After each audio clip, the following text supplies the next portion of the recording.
Hi, my name is Shivangi Khare. Welcome back to my channel Cloud Talent. आज मैं आपको बताने जा रही हूँ लाइट चैप्टर बताने जा रही हूँ। लाइट चैप्टर का मैंने फर्स्ट पार्ट ऑलरेडी निकाल रखा है। फर्स्ट पार्ट अगर आप लोगों ने देखा हो तो ये आपको सेकंड पार्ट भी समझ में आएगा। और इस सेकंड पार्ट में मैं स्टार्ट करने वाली हूँ रिफ्रैक्शंस ऑफ लाइट। सेम जैसे फर्स्ट पार्ट में मैंने मिरर का रे डायग्राम बताया था, वैसे मैं यहाँ बताऊंगी इसका ऑप्टिक डिवाइस है लेंस पे हम लोग रे डायग्राम पढ़ेंगे और उसके कुछ न्यूमेरिकल सॉल्व करेंगे। ओके, आइए स्टार्ट करते हैं रिफ्रैक्शंस। सो फ्रेंड्स, आपको पता है कि रिफ्रैक्शंस क्या होता है।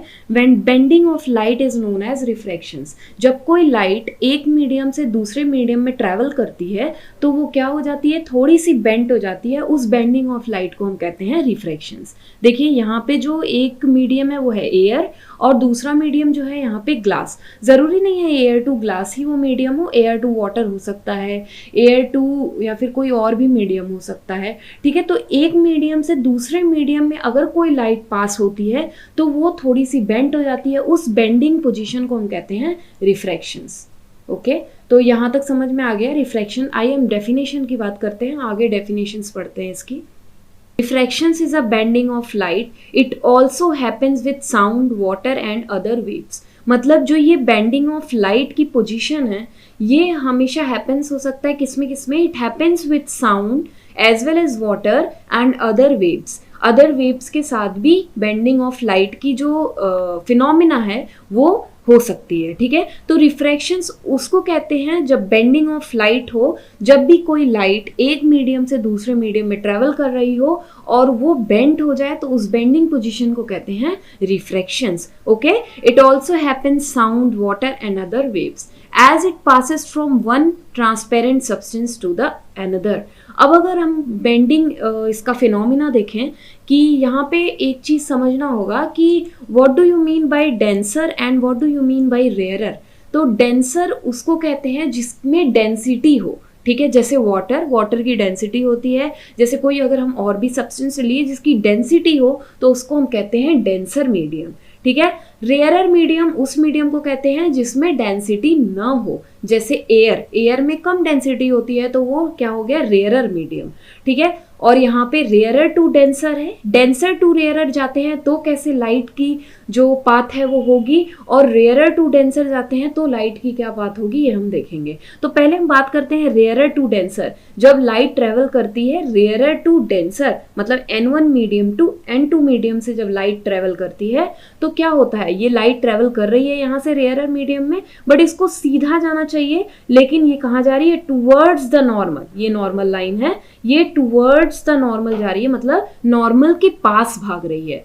तो जब light rarer to denser medium में ट्रेवल करती है तो वो टूवर्ड्स द नॉर्मल बेंट होती है। ठीक है, लेकिन अगर light denser to rarer medium में जा रही है तो ये क्या कर रही है, अवे फ्रॉम द नॉर्मल से दूर भाग रही है। तो ये जो दो बेंडिंग पोजीशन है, ये दोनों बेंडिंग पोजीशन समझना होगा। आगे आइए देखते हैं, आगे स्टार्ट करते हैं, आगे क्या टॉपिक है। Refraction through the glass slab, ये आपको समझना बहुत ज़रूरी है, ये बोर्ड के लिए भी इंपॉर्टेंट है और आपके लिए भी बहुत इंपॉर्टेंट है। ठीक है, तो सबसे पहले हम ग्लास स्लैब देखते हैं। ग्लास स्लैब क्या होता है, माचिस का आपने डिब्बा देखा होगा, मैच स्टिक का जो डिब्बा आता है सेम उसी शेप का जो है, अगर कोई हम ग्लास का डिब्बा रख देंगे, ग्लास का मतलब कांच का बना हुआ डिब्बा रख देंगे इस शेप का, तो हम उसको कहते हैं ग्लास स्लैब। तो इसमें से जब लाइट पास कराते हैं तो क्या रिजल्ट आता है वो हम इसमें देखेंगे। तो ये जो मीडियम है ये क्या है, रेयरर मीडियम है, और ये जो ग्लास का मीडियम है इसकी डेंसिटी ज़्यादा है तो ये डेंसर मीडियम है। तो आपको पता है कि जब रेयरर मीडियम से डेंसर मीडियम में लाइट जो है ट्रेवल करती है तो वो क्या होती है, टूवर्ड्स द नॉर्मल मतलब नॉर्मल की तरफ भागती है। तो यहाँ पे रेयरर मीडियम से ट्रेवल कर रही है और किधर जा रही है, डेंसर मीडियम में जा रही है, तो टूवर्ड्स द नॉर्मल की तरफ जा रही है। फिर यहाँ पे अगर मैंने नॉर्मल रेज लिया तो ये जो लाइट है ये पास हो रही है अब ग्लास से एयर की तरफ। मतलब जो ग्लास है ये डेंसर मीडियम है और एयर जो है ये रेयरर मीडियम है। तो ग्लास मतलब डेंसर टू एयर जाएगी तो वो क्या करेगी, नॉर्मल से दूर भागेगी। ठीक है, तो यहाँ पे आप देख रहे होगे ये लाइट जो है नॉर्मल से दूर की तरफ जा रही है। ठीक है, तो इसको हम कहते हैं इमर्जेंट रे। ओके, आप इसको समझ लो, मैं इसको रेस को बता देती हूँ आपको। रेस क्या है, यहाँ पे जो लाइट पास हो रही थी ये क्या थी, इंसिडेंट रेस थी, आई था। ये क्या थी, रिफ्लेक्ट हो रही थी टूवर्ड्स द नॉर्मल, तो ये क्या था, आर था, ठीक है, रिफ्लेक्टेड रेस था। लेकिन यहाँ पे जो दूर भाग रही थी नॉर्मल रेस से, इस रे को हम कहते हैं इमर्जेंट रे। और याद रहे कि ये जो इंसिडेंट रेज है और ये जो इमर्जेंट रे है, ये हमेशा इक्वल होते हैं। मतलब i is always equal to e, मतलब incident rays is always equal to e. तो आई थिंक स्टूडेंट कि आपको ये समझ में आ गया होगा। मैंने आपको पहले ही बता दिया था कि रेयरर टू डेंसर और डेंसर टू रेयरर जब मीडियम में लाइट पास होती है तो वो टूवर्ड्स द नॉर्मल बेंड करती है या दूर भागती है, ये हमने आपको डिस्कस कर लिया है। अब मैं आगे स्टार्ट करती हूँ, आगे का टॉपिक क्या है, स्टार्ट करते हैं। स्नेल्स लॉ क्या होता है, यहाँ पे देखिए लिखा है the incident rays, the refracted ray and the normal ray to the interface of two transparent media at the point of incidence all lie in the same plane. तो ये तो आपका लॉ ऑफ रिफ्लेक्शंस के साथ भी था कि वो सारे जो रेज हैं वो एक सेम उसमें प्लेन में ही लाई करते हैं, ठीक है। नेक्स्ट जो पॉइंट यहाँ पे दिया है वो है the ratio of sine of angle of incidence to the sine of angle of reflections is always constant. ये बहुत इंपॉर्टेंट है, समझने वाली बात है कि साइन आई अपॉन साइन आर हमेशा जो कांस्टेंट होता है, मतलब इसकी वैल्यू फिक्स होती है कि अगर हम वाटर की वैल्यू देखें तो वाटर की फिक्स होगी लॉ ऑफ रिफ्लेक्टिव इंडेक्स, ठीक है, वो मैं आगे बताऊंगी आपको। For the light of the given colours and for the given pairs of media, this law is also known as Snell's law of refractions. If I is the angle of incidence and R is the angle of reflections, अगर ऐसा देखा जाए कि angle of incidence is all and angle of reflections is always constant, तो अगर हम ले कि रिफ्लेक्ट जो इंसिडेंस है उसको हम I लिए, ठीक है, और जो रिफ्लेक्शंस है उसको हम आर लिए, तो sine I upon sine are is equals to constant होगा। ये रहा स्नेल्स लॉ। एक बार मैं आपको डायग्राम से बताती हूँ कि कैसे ये कांस्टेंट होता है। स्टूडेंट यहाँ पे आप लोगों ने देखा कि लॉ ऑफ रिफ्लेक्शन में हम लोगों ने पढ़ा था कि the ratio of sine of angle of incidence to the sine of angle of reflections is a constant. तो यहाँ पे मैं डायग्राम से वो बता रही हूँ। डायग्राम में आप देख रहे होंगे कि ये रहा डायग्राम, इंसिडेंस रे है और ये है रिफ्लेक्टेड रे, मतलब ये वाला मीडियम 1 है और ये रहा मीडियम 2। तो जब कोई रेज मीडियम 1 से मीडियम 2 में ट्रैवल कर रही है तो वो क्या कर रही है, बेंड कर रही है लाइट, ठीक है, जिसको हम लोगों ने बोला था रिफ्लेक्शंस। लेकिन अगर कभी लाइट जब बेंड करती है तो ये जो इंसिडेंट रे है, ठीक है, ये इंसिडेंस रे चेंज होती है। मतलब ये इंसिडेंस रे सपोज अगर 30 डिग्री है, ठीक है, तो ये 30 डिग्री है मतलब इंसिडेंट रे, तो ये 30 डिग्री मतलब रिफ्लेक्टेड रे भी कुछ होगा, ठीक है। मतलब अगर ये 30 डिग्री है तो ये भी कुछ होगा, मतलब I1 अगर है तो I1 के लिए R जो है R1, I2 के लिए रिफ्लेक्टिव इंडेक्स कुछ होगा R2, I3 के लिए रिफ्लेक्टिव इंडेक्स होगा R3 एंड सो ऑन। इस तरह से इंसिडेंट रेस के लिए रिफ्लेक्टिव इंडेक्स कुछ होगा, I2 के लिए रिफ्लेक्टिव इंडेक्स कुछ होगा, I3 के लिए भी रिफ्लेक्टिव इंडेक्स कुछ होगा, ठीक है। तो ये जब साइंटिस्ट ने ऐसा प्रूव किया तो उन्होंने देखा कि जब हम लोगों ने जो पढ़ा ratio of sine I upon sine R जो है वो कांस्टेंट है, ठीक है। तो अगर उन्होंने देखा कि sine I 1 upon sign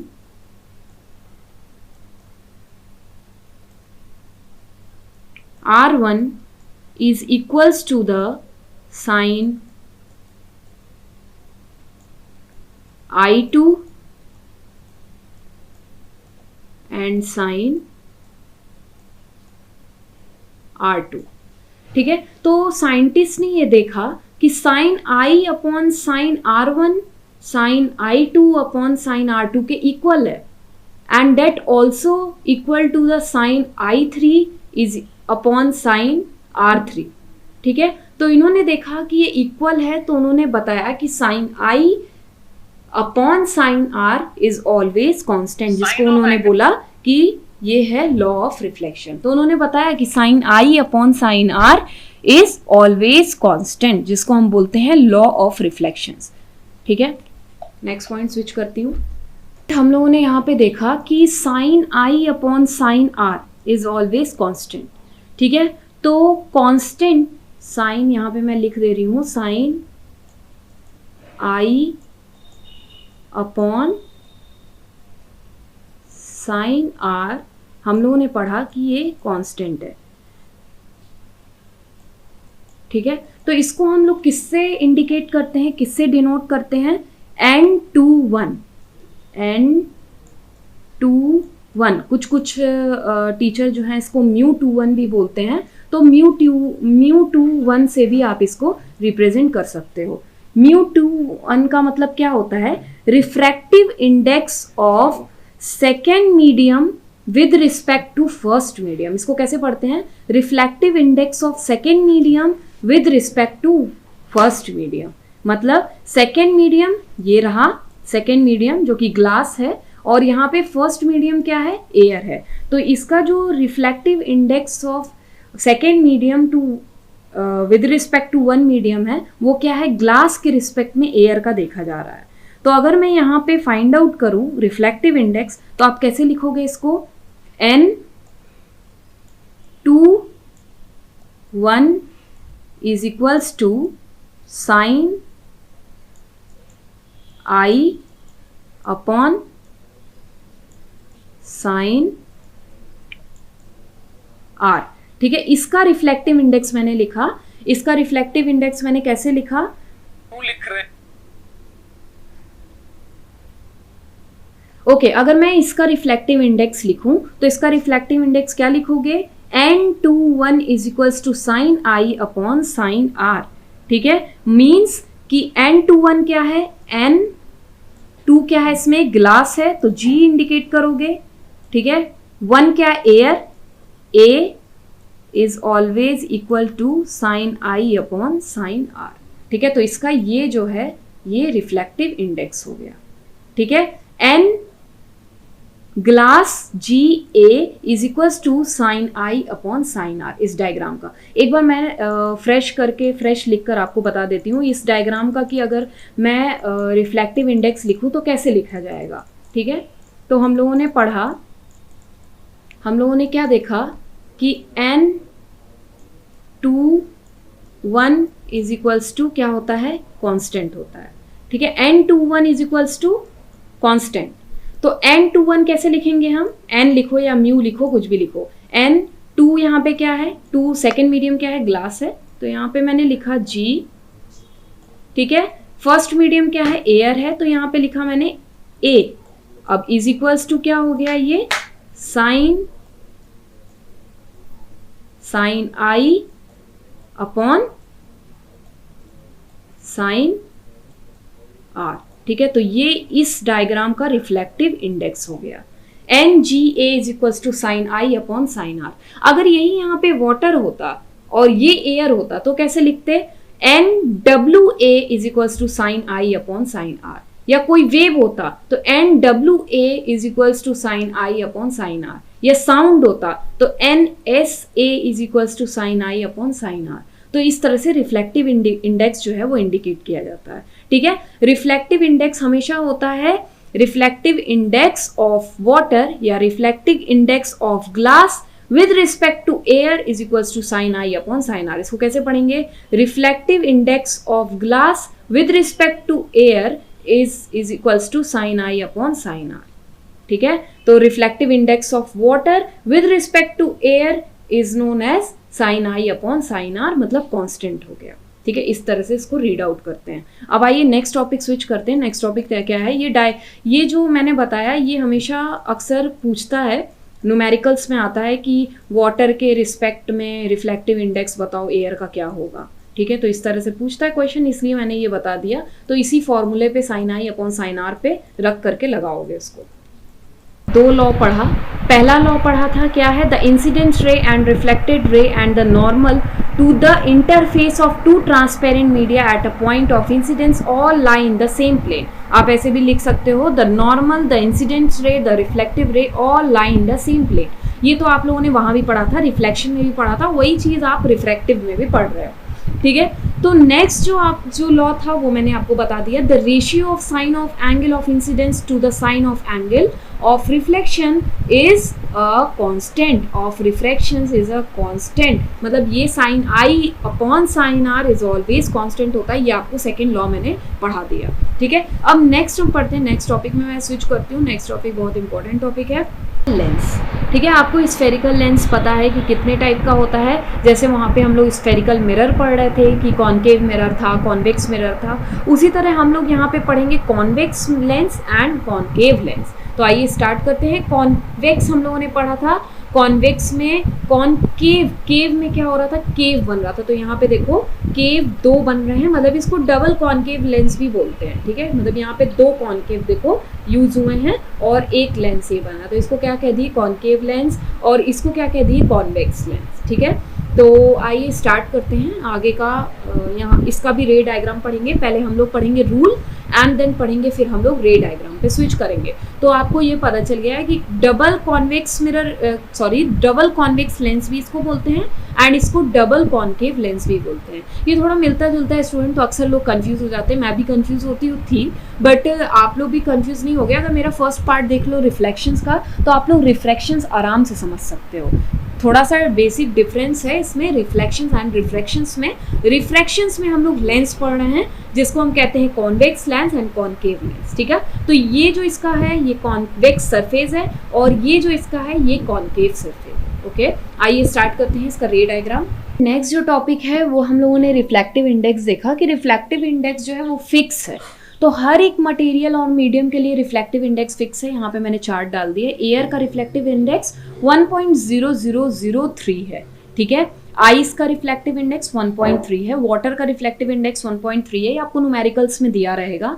alcohol का रिफ्लेक्टिव इंडेक्स 1.36 है, केरोसिन का रिफ्लेक्टिव इंडेक्स 1.44 है, फ्यूज्ड क्वार्ट्ज का रिफ्लेक्टिव इंडेक्स होता है 1.46, टर्पेंटाइन का रिफ्लेक्टिव इंडेक्स होता है 1.47, बेंजीन का रिफ्लेक्टिव इंडेक्स होता है 1.5, क्राउन ग्लास का रिफ्लेक्टिव इंडेक्स होता है 1.52, ठीक है। आपको मोस्टली वाटर पे ध्यान देना है, वाटर एंड एयर का ही रिफ्लेक्टिव इंडेक्स आता है।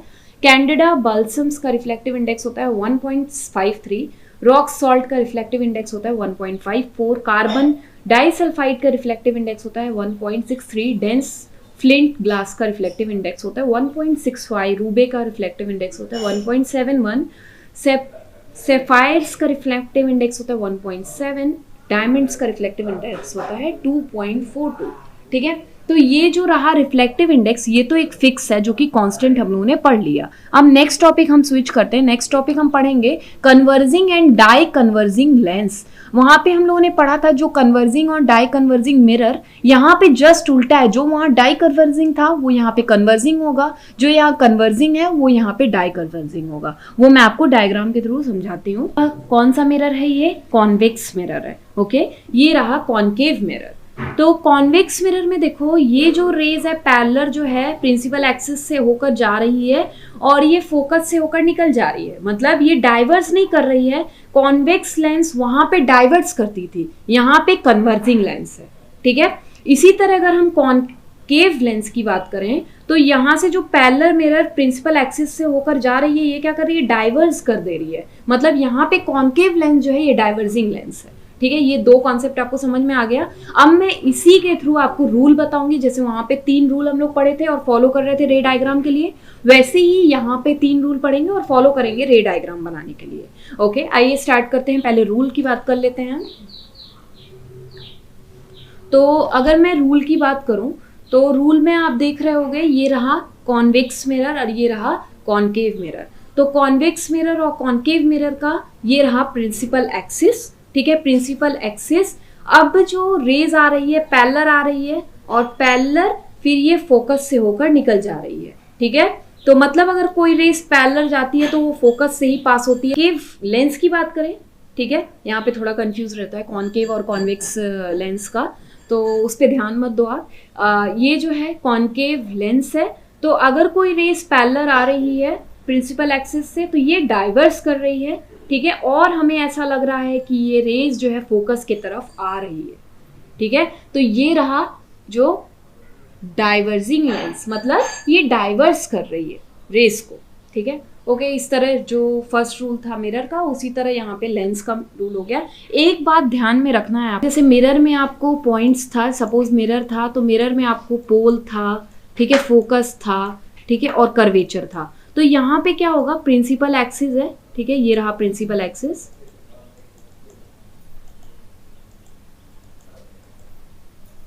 मैं एक बार आपको समझा दे रही हूँ इसका पॉइंट, ये रहा principal axis. Okay, this is a principal axis. इसमें जो ये रहा ये F1 है, ठीक है, ये F1 का जस्ट बाद 2 सेंटीमीटर आपको या 3 सेंटीमीटर लेकर के क्या बनाना है, यहाँ पे 2F1, ठीक है, ये 2 पॉइंट्स यहाँ पे होंगे। ये F2 है, ठीक है, इसी के 2 सेंटीमीटर या 3 सेंटीमीटर बाद बनाना है आपको 2F2।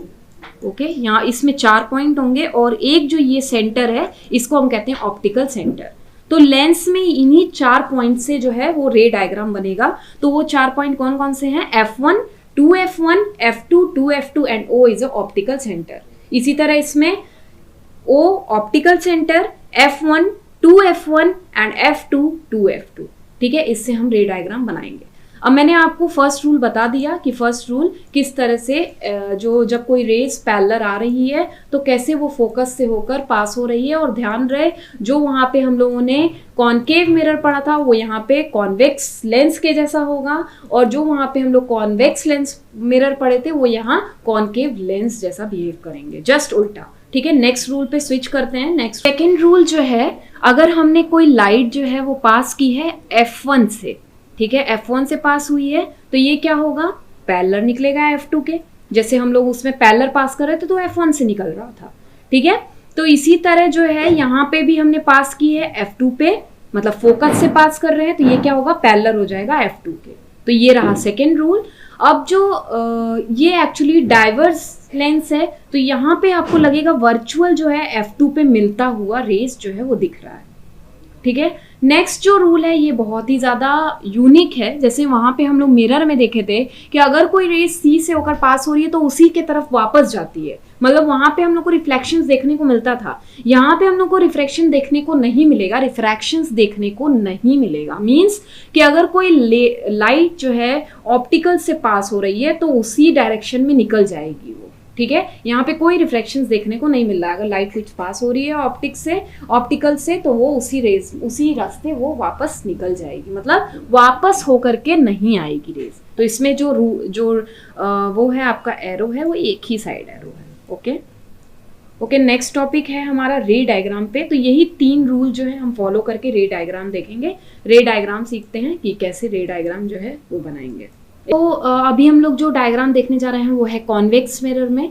कॉन्वेक्स मिरर में 6 डायग्राम है, मतलब 1 2 3 4 5 6 डायग्राम आपको उसमें सीखने हैं, जिसमें से मैं फर्स्ट डायग्राम बना रही हूँ। फर्स्ट डायग्राम है, अगर कोई ऑब्जेक्ट हम इन्फिनिटी पे रख देते हैं तो ये ऑब्जेक्ट लेंस से पास हो रही है, फोकस से होकर निकल रही है, पास हो रही है, फोकस से होकर निकल रही है, पास हो रही है, फोकस से होकर निकल रही है, ठीक है। यहाँ पे आप लोगों ने एक चीज देखा, केस अगर मैं देखूं कि अगर कोई ऑब्जेक्ट मैं इन्फिनिटी पे रखी हूँ और कॉन्वेक्स लेंस का हमें रे डायग्राम बनाना है, तो जो केस है पोजीशन ऑफ ऑब्जेक्ट जो है वो इन्फिनिटी पे है। आपको मैंने प्रिंसिपल एक्सिस पे बता दिया है कि F1 2F1 F2 and 2F2 बना के पॉइंट्स जो है वो रे डायग्राम हम लोग क्लियर करेंगे, ठीक है। तो हमने देखा पोजीशन ऑफ ऑब्जेक्ट जो है वो इन्फिनिटी पे है, ठीक है, और इमेज जो है वो किस पोजीशन पे फॉर्म हो रहा है, एट F2 पे यहाँ क्या बन रहा है, जो है इमेज जो है वो बन रहा है, ठीक है।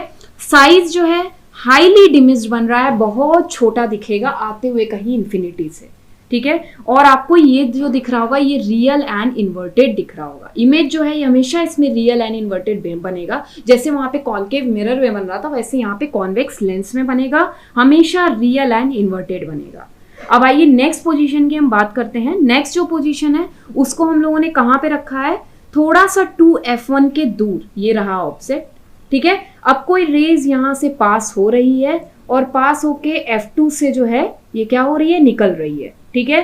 और अगर कोई रेज ऑप्टिकल से होकर पास हो रही है तो ये उधर से पास होकर चली जा रही है। तो जो रेज है, जो इमेज है वो आपको दिख रहा होगा, यहाँ पे बन रहा है, ठीक है, इमेज यहाँ पे बन रहा है। आइए हम एक बार बात कर लेते हैं इसके केस के बारे में। तो बात करूं तो केस आप देख रहे होगे कि जो पोजीशन है वो बिफोर 2F1 मैंने रखा था या बिहाइंड 2F1 मैंने रखा था, F1 के पीछे 2F1 के आपको ऑब्जेक्ट दिख रहा था, आपने रे डायग्राम जो है बना लिया रूल फॉलो करके। लेकिन यहाँ पे आप एक चीज देख रहे होगे कि जो पोजीशन है इमेज की वो कहाँ बन रही है, बिटवीन F2 एंड 2F2 के बीच में ये जो है इमेज जो है ये फॉर्म हो रहा है, ठीक है। हाईली डिमिस्ड है ये भी, और रियल एंड इन्वर्टेड है। इन्वर्टेड मीन्स यहाँ पे आपको उल्टा दिख रहा होगा, रियल दिख रहा होगा, यहाँ पे वर्चुअल इमेज नहीं बन रहा है। ओके, नेक्स्ट आपका जो डायग्राम है, नेक्स्ट रे डायग्राम देखते हैं। नेक्स्ट रे डायग्राम कौन से पोजीशंस पे ऑब्जेक्ट को रखा गया है। नेक्स्ट जो पोजीशन है वो है एट 2F1। ये जो डायग्राम है ना, ये मिरर का एट सी पे जैसा आपने इमेज रखा था वैसा ही सेम जो है इसका सिमेट्री है, सेम डायग्राम है ये, बट यहाँ पे जो रखा है एट 2F1 पोजीशन पे रखा गया है डायग्राम को, ठीक है। ये रहा ऑब्जेक्ट जो है यहाँ पैरेलल जा रहा है और ये कन्वर्ज कर रहा है, F2 से होकर निकल रहा है। अगर कोई रेज ऑप्टिक से होकर निकला है तो उधरी से पास हो जा रहा है। तो जो आपका इमेज है वो ये रहा, ओके, इमेज यहाँ पे ये बन रहा है। तो आपको पता है जो पोजीशन था एट 2F1 पे था, ठीक है। अब जो इमेज की पोजीशन है वो कहाँ बन रही है, एट 2F2 पे ही बन रही है, ठीक है। सेम एज द ऑब्जेक्ट, मतलब ऑब्जेक्ट की जितनी साइज थी उतनी ही साइज आपको इमेज की भी दिख रही होगी, एट 2F2 पे बनी है, और एट 2F1 पे जो है यहाँ पे आपका ऑब्जेक्ट रखा हुआ था, ठीक है। आपको ये देखने से ही पहचान में आ रहा होगा, रियल एंड इन्वर्टेड है, उल्टा है और रियल है, ठीक है। तो हमने इमेज को डायग्राम शो कर दिया A', B' से, जैसे हम लोग मिरर में कर रहे थे, और A और B से इसको शो कर दिया हमने ऑब्जेक्ट को। ओके, नेक्स्ट डायग्राम पे हम स्विच करते हैं। नेक्स्ट डायग्राम क्या है देखते हैं। इसका पोजीशन है वो 2F1 एंड F1 के बीच में जो है ये ऑब्जेक्ट रखा गया है। तो ये जो है पैरेलल रेज आ रही, फोकस से होकर निकल रही है, ऑप्टिक से होकर आ रही है। तो ये दो रेज के मीट होने पे यहाँ पे जो है इमेज बन रहा है। इमेज आपको दिख रहा होगा जो हाईली लार्ज्ड है, ठीक है। आपको ऑब्जेक्ट की साइज दिख रही होगी और इमेज की साइज दिख रही होगी, बहुत ज्यादा इनलार्ज्ड है ये। और इमेज जो बन रहा है वो कहाँ पे बन रहा है, बियॉन्ड 2F2, मतलब F2 के आगे, 2F2 के आगे जो है इमेज बन रहा है। मतलब हम इमेज लिखेंगे जो वो बियॉन्ड 2F2 लिखेंगे, इनलार्ज्ड है, नेचर आपको देखने से ही पता चल रहा है, रियर है, इन्वर्टेड है। ओके, नेक्स्ट जो दो डायग्राम बचे हैं वो बचे हैं कॉन्वेक्स के ही, उसके बाद हम स्टार्ट करेंगे कॉनकेव लेंस। वो रखा गया है F1 पे, एट F1 पे जो है ये ऑब्जेक्ट रखा गया है। ऑब्जेक्ट आपको दिख रहा है पैरेलल गया, रेज जो है F2 से पास हो गया, फिर ऑप्टिक से जो ये पास हो रहा है, तो ये कहीं आगे जाके मिलेगा और जो इमेज होगा ये ऑब्जेक्ट से बहुत बड़ा होगा, मतलब हाईली मैग्नीफाइड होगा या हाईली लार्ज बोल सकते हो, क्योंकि पता नहीं है इमेज कितना बड़ा बने, ठीक है। और ये जो है पोजीशन, जो इसकी इमेज की पोजीशन है वो एट इंफिनिटी कहीं जाकर बनेगी, मतलब इंफिनिटी पे जाकर कहीं पे वो मिलेगी, ठीक है। तो ये आपको समझ में आ गया यहाँ पे कि जो इमेज होगा वो रियल एंड इन्वर्टेड होगा, ठीक है। इन्वर्टेड होगा भाई, उल्टा ही होगा, और बहुत हाईली इनलार्ज होगा या हाईली मैग्नीफाइड होगा, क्योंकि ये दो रेज जहां पे जाकर मिलेंगी वहां पे ये जो है इमेज फॉर्म होगा, ठीक है। इन्वर्टेड होगा और रियल होगा, ठीक है। और पोजीशन आपको पता है एट F1 पे रखा गया है, और जो इमेज बनेगा वो इंफिनिटी पे जाके कहीं बनेगा, जाके कहीं दूर बनेगा। ओके, नेक्स्ट जो पोजीशन है वो सिर्फ यही बचा है, eight between F1 and O के बीच जो है ये ऑब्जेक्ट को रखा गया है। तो आइए वो भी हम देख लेते हैं केस। यहाँ पे F1 और O के बीच में जो है ये रहा, ऑब्जेक्ट को रख दिया गया है, फिर ये फोकस से होकर जा रहा है और ये ऑप्टिकल से होकर जा रहा है, ठीक है। तो ये दोनों क्या हो रहे हैं, एक दूसरे को डाइवर्स कर रहे हैं, ठीक है। डाइवर्स कर रहे हैं तो यहाँ से अगर आप देखोगे तो इमेज कहीं यहाँ पे आपको बनते हुए दिखेगा, ठीक है। यहाँ से अगर आप देखोगे तो इमेज कहीं ये जाते हुए बनते हुए दिख रहा है। तो इमेज रहा, जो आपको इमेज दिख रहा है वो 2F1 के थोड़ा सा बाद में जो है इमेज दिख रहा है, ठीक है। तो आपको दिख रहा होगा जो ऑब्जेक्ट है वो इस पोजीशन पे रखा हुआ है, इमेज जो है वो उससे बड़ा है, मतलब हाईली इनलार्ज्ड है, और ये वर्चुअल बन रहा है। यहाँ पे इमेज वर्चुअल और इरेक्ट बन रहा है, मीन्स सीधा बन रहा है, वर्चुअल बन रहा है और इरेक्ट बन रहा है। आपको इमेज जो है सीधा दिख रहा होगा ऑब्जेक्ट के इतना ही, तो ऑब्जेक्ट के ही साइज में रखा हुआ है ये, लेकिन जो इमेज है वो वर्चुअल है, इरेक्ट है, and it is a virtual image अगर होगा तो इरेक्ट ही होगा हमेशा, और रियल अगर होता है तो हमेशा इन्वर्टेड होता है। ये मैंने आपको फर्स्ट वीडियो में ही क्लियर कर दिया है। सो आइए स्टार्ट करते हैं। अब कॉन्केव लेंस का देखते हैं उसका केस क्या है। तो इसमें कॉन्केव लेंस का जो डायग्राम है ये दो ही पोजीशन पे, एक एट इन्फिनिटी है, एक कहीं भी एनी डिफरेंट पोजीशन पे आप रख दो तो इसका जो डायग्राम है वो सेम ही रे डायग्राम बनेगा, ठीक है। अगर इन्फिनिटी छोड़ के और कहीं भी पोजीशन पे रख दोगे तो सेम रे डायग्राम बनेगा, इसलिए मैंने डिफरेंट डायग्राम ना बना के एक ही डायग्राम में इसको कंप्लीट किया गया है। ओके, आइए जो फर्स्ट केस है वो हम इन्फिनिटी की बात करते हैं, और ये रहा कॉन्केव लेंस आपका, ठीक है। तो ये जो इन्फिनिटी से रेज आ रही है ये क्या हो रही है, डाइवर्स हो रही है, ये डाइवर्जिंग लेंस है। इन्फिनिटी से रेज जो है आ रही है, डाइवर्स हो रही है। ओके, तो ये आपको फोकस पे मीट होते दिख रही है, तो जो इमेज बन रहा है वो कहाँ बन रहा है, फोकस पे एट f1 पे बन रहा है, ठीक है। और एट पोजीशन इसकी क्या है, एट इन्फिनिटी, मतलब इन्फिनिटी पे कहीं जा करके ऑब्जेक्ट जो है ये रखा हुआ है, ठीक है। वर्चुअल है, वर्चुअल आपको पता है कि दिख रहा है, अपरेंट जो है ये बन रहा है इमेज, ठीक है। नेक्स्ट जो रेज जो है फोकस से आ रही है और ये डाइवर्स कर रही है, ठीक है। फिर ये ऑप्टिक से होकर के रेज जो है ये पास हो जा रही है, तो जो आपको एपरेंट इमेज है वो यहाँ f1 पे आते हुए दिख रहा है, ठीक है।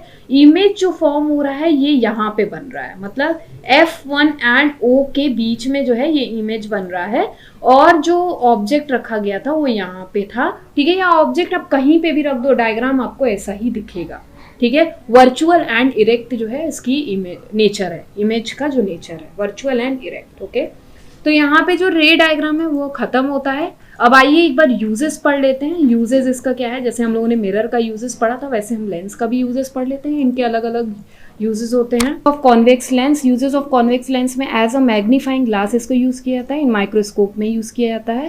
And uses of convex lens को स्पाई होल्स इन डोर्स, जो डोर्स में आपके जो लेंस लगे रहते हैं वो स्पाई होल्स इन डोर्स में कॉन्केव लेंस लगे होते हैं, कॉन्केव लेंस का यूज किया जाता है। एंड फ्लैश लाइट में भी इसका यूज किया जाता है। ओके, नेक्स्ट टॉपिक देखते हैं। नेक्स्ट टॉपिक है ये फॉर्मूला की, न्यूमेरिकल्स में फॉर्मूला हम लोग क्या क्या यूज करते हैं।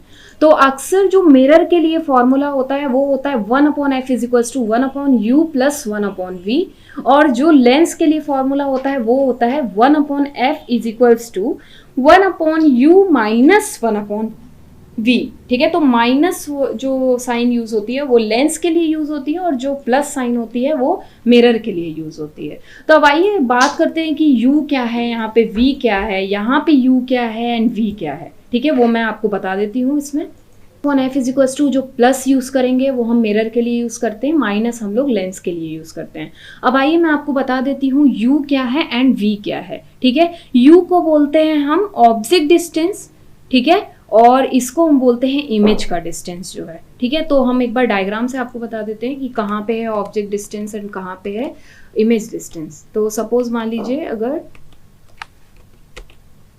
ये रहा डायग्राम, इस डायग्राम में देखो अगर, तो ये यहाँ से ऑब्जेक्ट से लेकर के और ये O तक, O से वैसे डिस्टेंस लिया जाता है, O से ऑब्जेक्ट तक का जो डिस्टेंस है वो क्या है, U। ओके ओके, U से लेकर जो O से लेकर जो इमेज तक का डिस्टेंस है वो है V।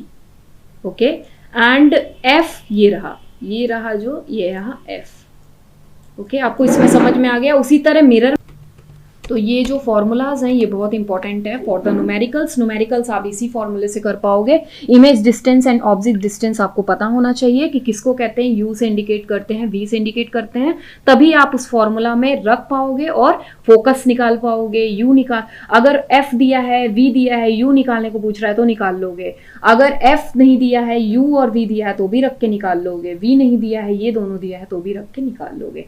ध्यान रहे कि अगर फोकल लेंथ आपको नहीं दिया है तो भी इसको निकालने की जरूरत रहती है। मैं आपको फोकल लेंथ का फॉर्मूला बताती हूँ कैसे निकालते हैं फोकल लेंथ। क्या होता है कि एफ नहीं दिया रहता है, यू नहीं दिया रहता है, वी दिया रहता है, तो फोकल लेंथ आपको निकाल लेना पड़ता है। फोकल लेंथ हमेशा जो रेडियस का है आधा होता है, तो F is equals to r/2 को रख के हम f निकाल लेंगे, f को यहाँ पुट कर देंगे एंड v को पुट कर देंगे और u जो है निकल जाएगा आपसे आप। तो ये एक फॉर्मूला एकदम ध्यान होना चाहिए, दिमाग में रहना चाहिए, f is equals to r/2।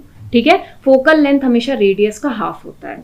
Okay, sign convention अगर आपको रखना है तो मैं यहाँ पे बता दे रही हूँ आपको साइन कन्वेंशन, वो ध्यान में रखना होगा। सपोज ये क्या है, लेंस है, ठीक है, लेंस में ये रहा प्रिंसिपल एक्सिस। ओके, तो साइन कन्वेंशन में एक बात आपको ध्यान में रखना होगा कि अगर इस साइड है, ठीक है, तो ये हमेशा लेते हैं पॉजिटिव, ठीक है, और ऊपर की तरफ है तो पॉजिटिव,